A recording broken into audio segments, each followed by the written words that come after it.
Hello, my name is Stephen Garner. I'm a title rep for a national title insurance company based in Phoenix, Arizona, and today I'm here to talk to you about Facebook.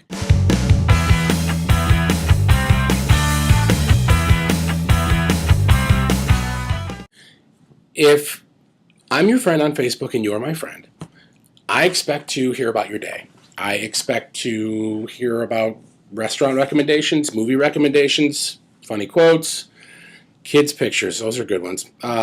All kinds of stuff related to personal things.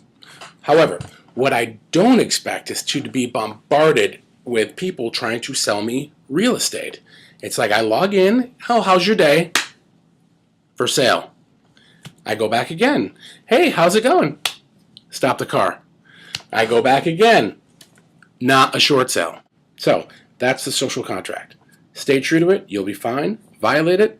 And unfortunately, you will lose friends and you will not influence people.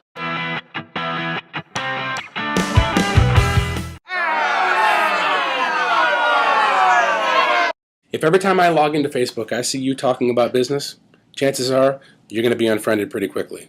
You see, when I log into Facebook, what I want is to see what my friends are doing. I want to see what kind of day my friends had. I want to hear about recommendations my friends have. What I don't want is to be bombarded by somebody who wants to sell me something.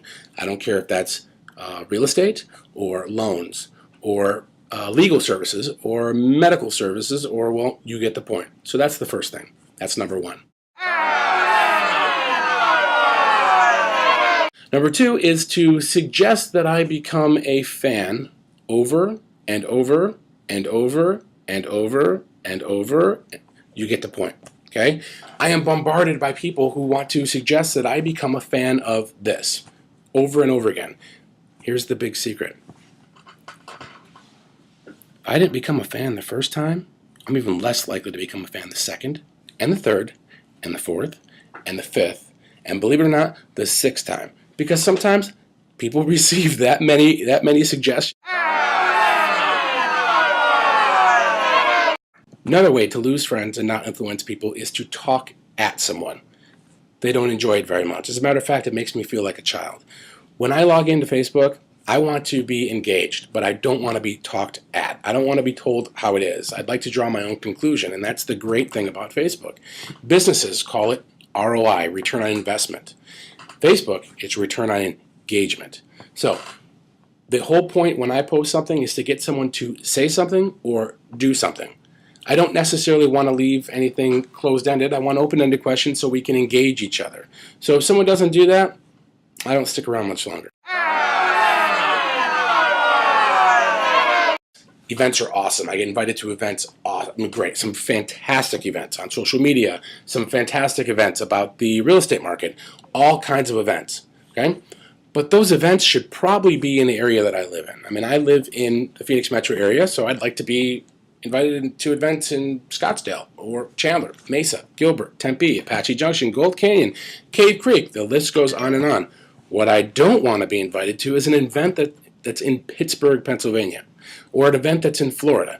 Because you know what that tells me when you invite me to something like that? It tells me that you invited everyone in your database and it's no longer a special event.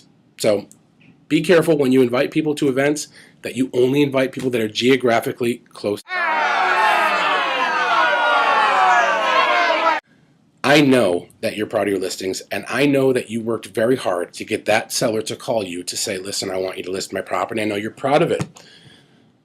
But real estate is not meant to be conducted in the way that a lot of agents conduct it on Facebook. It's just not meant to be that way. Okay? A lot of people treat Facebook as a megaphone, when in reality, it's not that. When I log in, like I said, I want to see all kinds of stuff about what's going on in the personal lives of the people that I'm friends with. What I don't want is to, once again, be bombarded by listings, especially listings that I didn't ask for. So be careful when you're listing real estate that you're putting it on your Facebook page.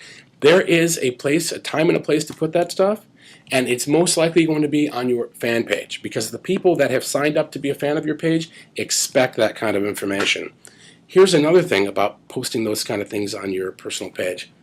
If you do it all the time, number one, people will unfriend you, first of all, because it is annoying, but it also loses its importance. If you don't normally do that at all, and then you all of a sudden do put something up there, a great listing, then I'm automatically going to pay attention to it because I know it's not something that you normally do.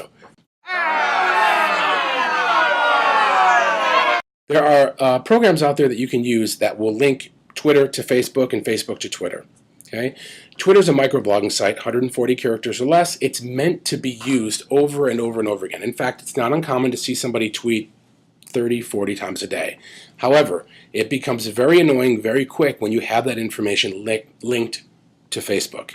Because once again, Facebook, you're probably going to update Facebook maybe once, twice, 3 times at the most a day. But you can imagine how annoying it would be if someone was linking Twitter to Facebook and you were getting tweets in your newsfeed. Can you imagine? I'm on a horse. I'm at a restaurant. I just saw a funny thing. After a while, it's going to become very, very annoying and you will be unfriended. All right.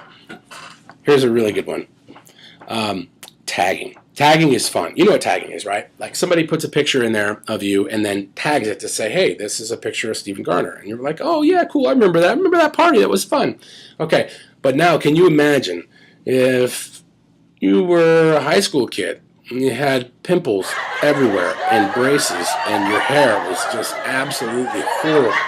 And now you're some big macho professional title rep. I'm talking about me here. But can you imagine if somebody posted a picture of you from maybe when you were 16 or 17, and now all of a sudden that picture was accessed by all of your friends or all of your business associates? I'm sure you can see how fast that would become annoying. Now, I'm talking from a guy's perspective. Trust me, you post a bad picture of a girl and you are done. Another way to lose friends and definitely not influence people, and that is to try and jack one of your friend's clients. Let's say, for the sake of argument, that you are one of those realtors we talked about that is very good at Facebook, meaning you know how to open up a dialogue and you know how to start a conversation where somebody actually says, hey, I'd like to hear more about this house, or I'd like to hear more about, is now the right time to buy or sell real estate in Arizona? Can you imagine if somebody did that, and then all of a sudden one of your friends chimes in with, yeah, it is a great time, check out this link. And the link is to their website.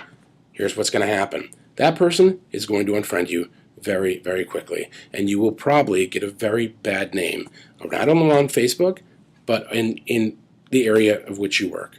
So you want to be very, very careful about that.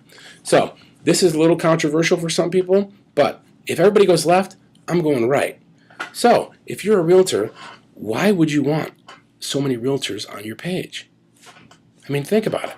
Now, I don't mind having title reps on my page, but I usually prefer those title reps to be in areas where we're not going to compete. You might want to think the same. There are some great opportunities and some great reasons to have realtors in California or Florida or Texas or other parts of the country because you can share your best practices. But there's some things that you don't want to share, especially with your competition.